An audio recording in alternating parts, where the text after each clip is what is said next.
A ver, estamos a pocos días de la Navidad y en teoría la Navidad es una fiesta familiar, es una fiesta que tiene que ver con valores religiosos, con valores que tiene que ver con el amor, con la reconciliación, con la confraternidad. Digo yo en teoría porque hoy más que nunca el Perú es un país enfrentado.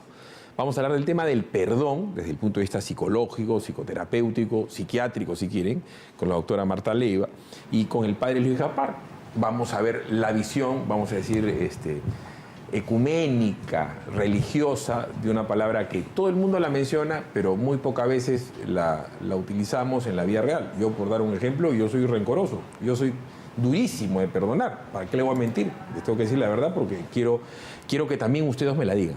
¿Cómo es esto del perdón? ¿Es un proceso psicológico? ¿Es un proceso mental? ¿Es un tema de fe?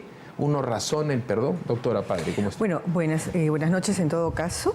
Yo quería referirme que es un tema de existencia humana. Es parte de la realidad de nuestras emociones y que nosotros merecemos educarla. Cuando educamos una emoción y entendemos lo que significa la vida y lo que significa tener el concepto de felicidad interior, entonces podemos nosotros solucionar estas dificultades de una u otra manera. Lo acabas de señalar, todo depende del tipo de resentimiento que hacemos frente a situaciones que nos enfrentamos. Entonces nosotros como terapeutas tenemos que ingresar a la forma de cómo enfrenta su dolor o cómo enfrenta su cólera. Y de acuerdo a eso buscamos transformar. La felicidad interior es un tema bastante significativo porque es lo que nos permite a nosotros entender con motivación lo que significa aprender a vivir. Padre, estamos en una sociedad absolutamente enfrentada, no solamente por el tema político. ¿Sí? Estamos hablando de asesinos, de violadores, estamos hablando de extorsionadores, de raqueteros, estamos hablando de abusadores sexuales, de abusadores laborales, de acosadores. Es un país que está muy dolido. ¿Hay un proceso psicológico que va paralelo a la fe para poder perdonar? Buenas noches, Philip, doctora, buenas noches. La historia en la Biblia, la historia de la salvación, es una historia de amor y de perdón. La esencia del cristianismo es el perdón y el amor, ¿no? Estamos a vísperas de vivir la Navidad, ¿no? Dios, en su infinita misericordia, tiene amor a su pueblo de Israel. Por eso cumple su promesa y envía al Mesías, ¿no? Ese niño Dios. Y ese niño Dios nos trae el amor, la paz y el perdón. Y el amor más grande es pues su muerte en la cruz por perdonarnos, ¿no?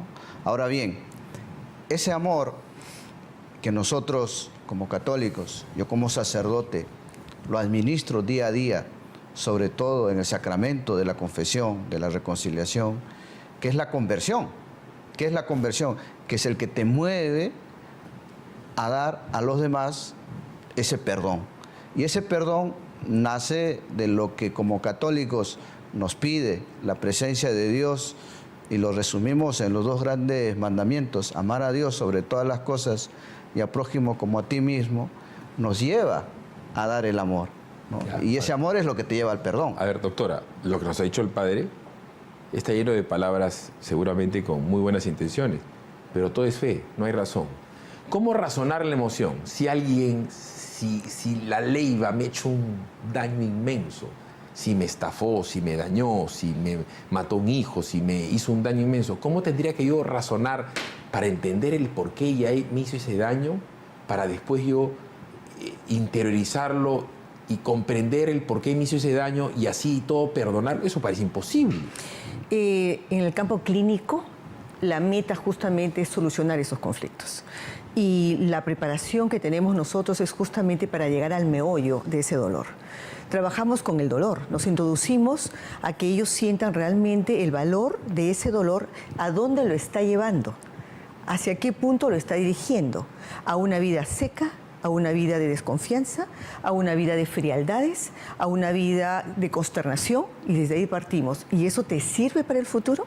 Está bien, te hizo daño, entendemos el problema, pero se resuelve así, con esta reacción, porque tengo que sentirme tan adolorida. Pero ¿cómo entender el problema? Saber si me han matado un hijo, si me han robado, si me han violado, si han matado a mi mamá, si han estafado. O sea, ¿cómo entender el problema? Porque hay alguien que puede venir a hacer un daño inmenso Claro. O sea, y yo todavía lo tengo que comprender. Claro, pero... O sea, yo no encuentro el factor utilitario del perdón. Voy a comprenderlo. No solamente lo voy a comprender, que si hasta justificar que me hizo un daño, olvidarlo, ¿el perdón es olvido?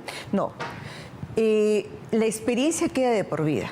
Lo que nosotros tenemos que trabajar es lo que entró como ese dolor, el resentimiento que dentro la está destruyendo en su vida personal. Ahora, hay gradientes de situaciones. Yo entiendo cuando tú dices, si mató a mi hijo, lo tengo que perdonar, estamos entrando a situaciones de sentimientos muy profundos, con sentimientos muy bajos, porque estamos hablando de una destrucción y de una muerte irreparable. ¿El perdón es olvido, padre? O sea, ojo, conozco de religión, he estudiado el catecismo, tengo la preparación que tenemos la mayoría de católicos, pero yo tengo 51 años, sigo sin entenderlo. O sea, ¿por qué perdonar para sentirme mejor a una persona que me ha hecho un daño atroz? ¿Por qué? Porque eso va a hacer que yo me sienta mejor ¿con quién? ¿Conmigo mismo, con los demás, con esa que me hizo daño? ¿Para qué sirve? Hablando espiritualmente, la doctora nos está explicando muy bien el tema ya clínico, psicológico, psiquiátrico, médico. Pero yo quiero ir a la parte espiritual, ¿no? Que eso ya tiene su explicación en el misterio de Dios, que te pide tener presencia de Dios. Y la presencia de Dios ya es algo espiritual, es su gracia. Es lo que en un momento lo decía Philip, que es el tema de la fe, ¿no? Y la fe es creer en algo que no ves, en confiar en alguien, ¿no? Y eso es confiar en Dios. Y Dios te va enseñando y te va dando pasos, como por ejemplo el mismo amor de Cristo en la cruz. Padre, perdónales porque no saben lo que hacen. O el amor que también nos muestra en el Antiguo Testamento a través del perdón, de la traición a la alianza con su pueblo de Israel. Cuando no hay amor, Philip, el odio, la división, la traición, la deslealtad, o si quieres los pecados capitales, se quedan en tu alma, ¿no? El amor, como dice Corintios 13, no conoce rencor. El amor no conoce traición. Insisto, usted evidentemente cumple una misión pastoral. Yo me quiero poner del lado de la gente que está al otro lado de la pantalla, que va a pasar una Navidad sin el papá, sin la mamá, o que le robaron, o que le hicieron un daño. Y la Navidad tiene que ver con la reflexión y también con la melancolía. Entonces, ¿cómo afrontar en estas fechas esa pérdida, esa ausencia, ese daño que te hicieron? Veamos la nota.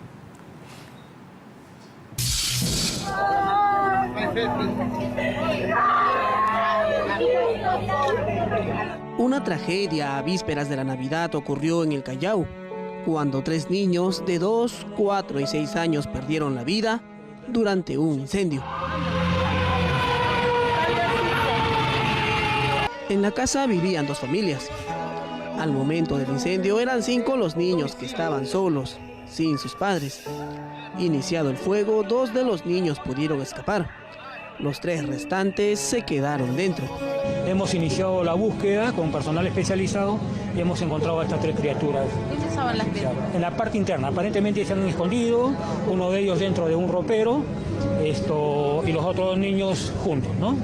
Los padres de los niños fallecidos tendrían problemas de adicción y era la tía la que se hacía responsable de ellos, a tal punto de que ya había iniciado los trámites para ser la apoderada.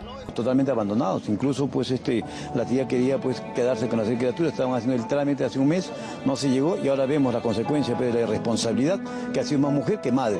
O sea, ella prácticamente ha abandonado a las criaturas, por eso que estoy pidiendo al fiscal de turno que le den su detención preliminar por abandono de persona en peligro, porque ahorita se encuentra en estado de ebriedad. Ante una pérdida irreparable como la vivida hoy en el Callao, por duro que suene, es la tía quien tendrá que superar el drama vivido. Justo en estas fechas cuando la nostalgia invada su hogar, ante la ausencia de los pequeños. Ha sido, sin duda, el drama de esta Navidad, pero año tras año muchas familias, a nivel nacional, afrontan dramas similares en días previos al 25 de diciembre, de menor o mayor magnitud. En algunos casos el camino de esta avalancha de sentimientos termina en la depresión, ese sentimiento que te lleva a odiar los días previos a la Navidad o pidiendo que termine de una vez. Mi abuela falleció el 25 de diciembre. En realidad fue una fecha que ella falleció para que nunca te olvides de ella, ¿no? Creo que nunca nadie se va a poder olvidar. Motivos sí lo he tenido, que le pasé mal por mi esposo que me chutó. Todo era problemas, disgustos, pero ahora no, gracias a Dios no. Y es que todos hemos tenido lo que siempre recordamos como la peor de nuestras Navidades. ¿Recuerda usted la suya? Hace 28 años yo fui para España y mi primera Navidad fue terrible porque nunca me había separado de mi familia.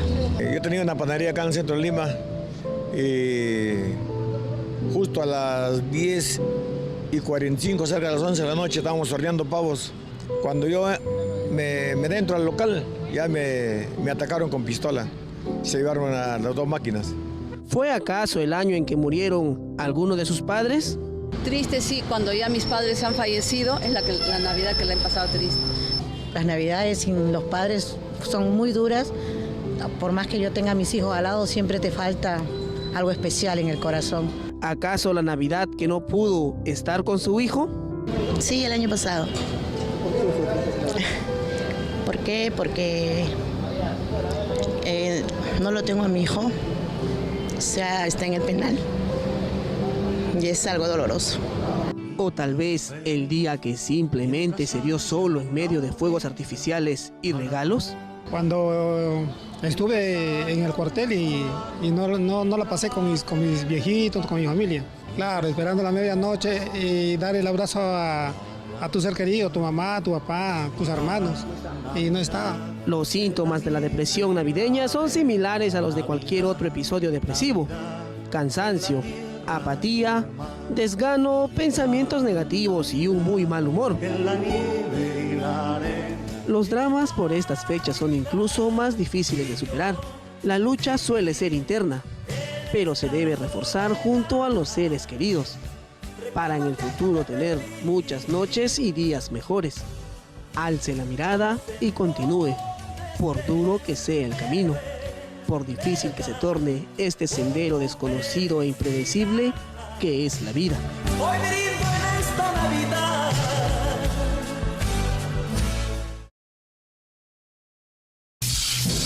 Bueno, hemos visto un abanico del dolor, ¿no?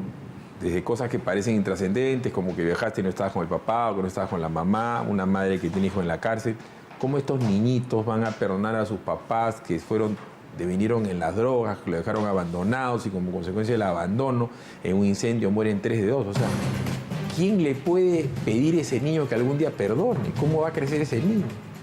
A mí me parece eso imposible, pero en fin, vamos a ir a una pausa para tratar de buscar una solución, porque entiendo que a la hora de la hora el ser humano tendría que aprender a voltear la página. ¿Cómo hacerlo? ¿Les parece? Vamos a una pausa, regresamos. A ver, cuando uno tiene una inmensa desgracia, una carencia y tal, crece pues con ese dolor. Ese dolor lo puede transmutar para el bien o para el mal. Estos niñitos, por dar un ejemplo. O sea, ¿por qué tenía que pasarles a ellos esa desgracia? Ya tenían la desgracia de tener papá y mamá drogadictos, la desgracia de la pobreza, la desgracia del desamor. Y justo a ellos se les quema la casa y se mueren sus hermanos. ¿Cómo va a crecer ese ser humano? ¿Cómo le puedes pedir perdón a la vida, perdón a tu papá? Claro, aquí estamos hablando ya de emociones intensas. Definitivamente el ambiente ya era magro y todo lo que circula alrededor de ello iba a generar también dentro de estos tipos de acontecimientos. Desgraciadamente las energías las congregamos y si son negativas pueden continuar hasta dañar en su conjunto. La política es de hecho que estos niños no van a estar felices. Estos niños están con muchas consternaciones internas, muchas emociones encontradas, pensamientos totalmente difusos. Pero la búsqueda real es rescatarlos y recuperarlos en el concepto de que uno puede transformarse.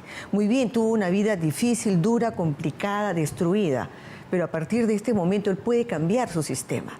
Se les enseña a la mente a pensar desde otros ángulos de la vida para que puedan ellos avanzar y tener la política, si queremos decirle perdón o comprensión o capacidad más bien de decir no repitas la historia, tú puedes construirte una nueva, lo que nosotros llamamos la famosa resiliencia, por ejemplo, ¿no? La transformación, y es uno de los patrones de la inteligencia emocional, el reinventarte, el reconstruirte y repararte. Somos los únicos seres vivientes en este planeta que podemos transformar nuestras emociones, pero para eso hay que educarlas. A ver, padre, usted viene de Ayacucho, Rincón de Muertos, ¿no es cierto? Sí. Entonces, ¿cómo a alguien que ha tenido una cantidad de desgracias inmensas y le siguen pasando desgracias, cómo puede sublimar eso para que se vuelva buena persona y no resentido? ¿Cómo explicarle a alguien que le pasen tantas desgracias seguidas como estos niñitos y no sea un resentido social o no odie en vez de amar? Dios no es un Dios malo y no es un Dios de malos. Hay un solo Dios y ese Dios es bueno.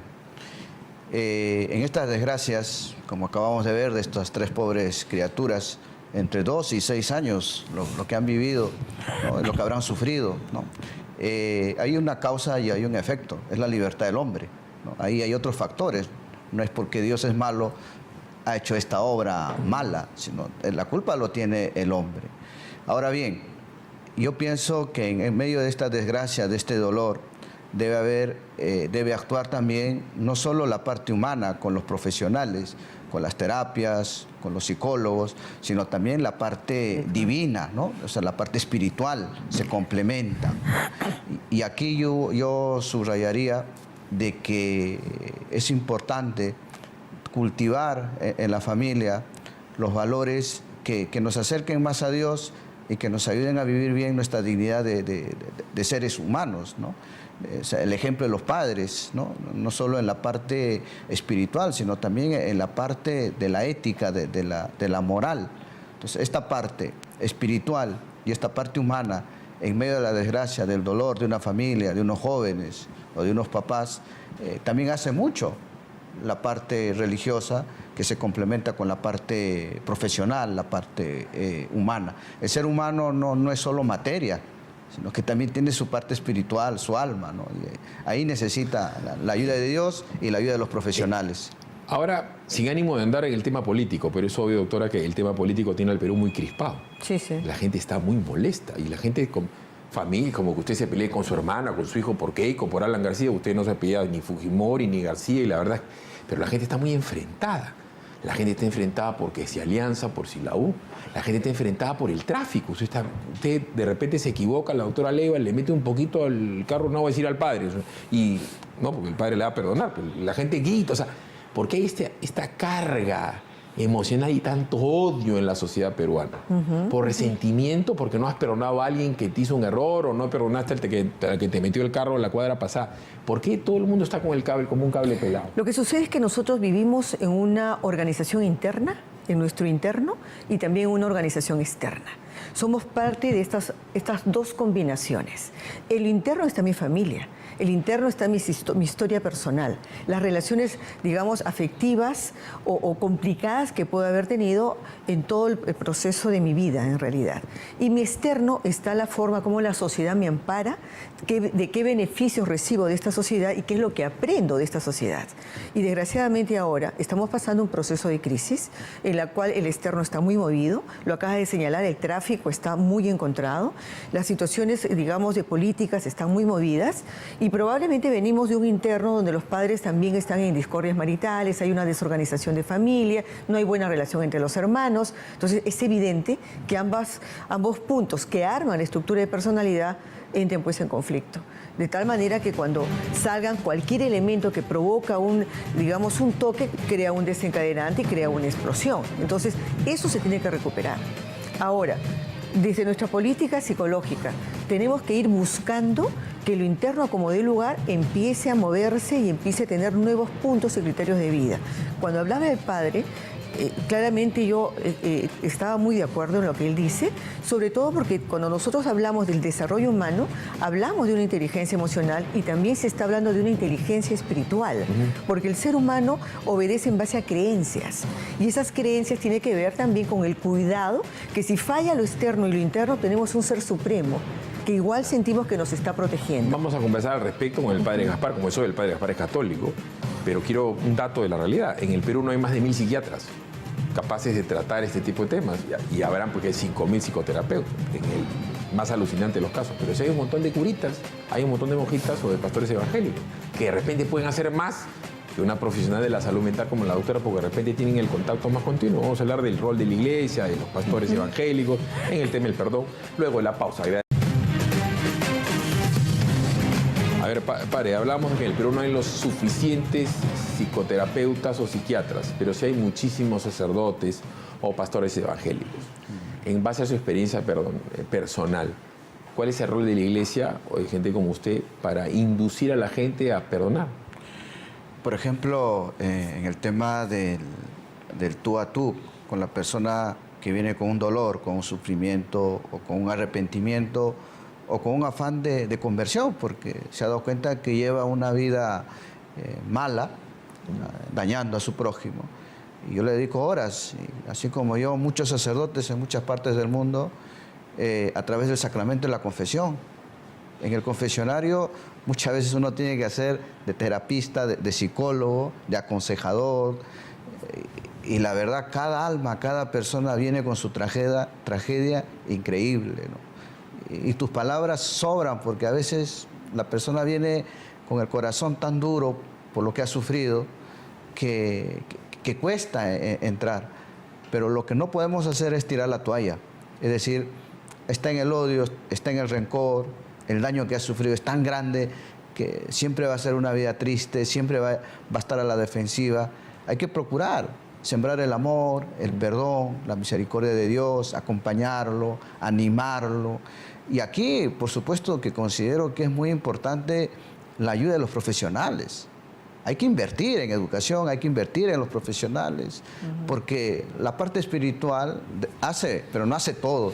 Necesitamos a los profesionales de la medicina, por ejemplo. Doctora Leiva, en su práctica profesional, cuando usted ha podido tratar gente y usted ha trabajado con estas personas el perdón, ¿realmente después se sienten bien? O sea, ¿orgánicamente terminan teniendo una mejoría al margen de lo psiquiátrico o psicoterapéutico? ¿El perdonar sana? Tendría que darte tal vez un sistema de respuesta muy asertiva. Se busca eso, ese es el objetivo del proceso terapéutico. Se busca que la persona entienda en principio el significado de la vida y se le hace que elija a la persona lo que realmente quiere ser para el futuro. Nosotros nos basamos en base a nuestras construcciones personales. Nuestros padres inician esa construcción y luego nosotros seguimos el proceso y tenemos que enfrentarlo a ello. ¿Qué es lo que realmente quieres? ¿Quedarte ahí o avanzar? Se reta los principios, se le enseña a zafarse del dolor, se le provocan las descargas de tensión, se trabaja sus odios, se trabaja sus agresiones y se busca nivelarlo para que sobre ello ahora aprendan a construir lo que corresponde para el futuro. Si uno siente que tiene el manejo de su vida, le enseñamos ahora a ver qué tipo de canal de vida quiere asumir y cómo tiene que enfrentar la emoción, cómo tiene que enfrentar el carácter. Y sobre eso el cerebro se transforma. Hace un rato decía yo claramente de que somos los únicos seres vivientes que podemos transformar una emoción. Entonces nos hacemos responsables de ello, pero para eso viene el asesoramiento. Ahora, depende de la intensidad del conflicto, es lo que demora las sesiones que podemos tener con ellos. Si son casos muy simples, lógicamente, lo podemos manejar en 3-4 meses. Si son casos bastante moderados, entre 7 y 8. Si son casos severos, se le hace seguimiento y vigilancia para poder estar viendo en diferentes etapas. Y la persona que lo entiende te está buscando, siempre está como referente. Y ahí nosotros ayudando a reparar cualquier elemento. ¿Por qué razón? Porque cada edad tiene sus características propias. Cada edad se va levantando nuevas circunstancias. Y ahí es donde vamos viendo nosotros las posibilidades del avance o del atajo, ¿no? ¿El perdón sana, padre? La misma pregunta. Sí, sana el perdón.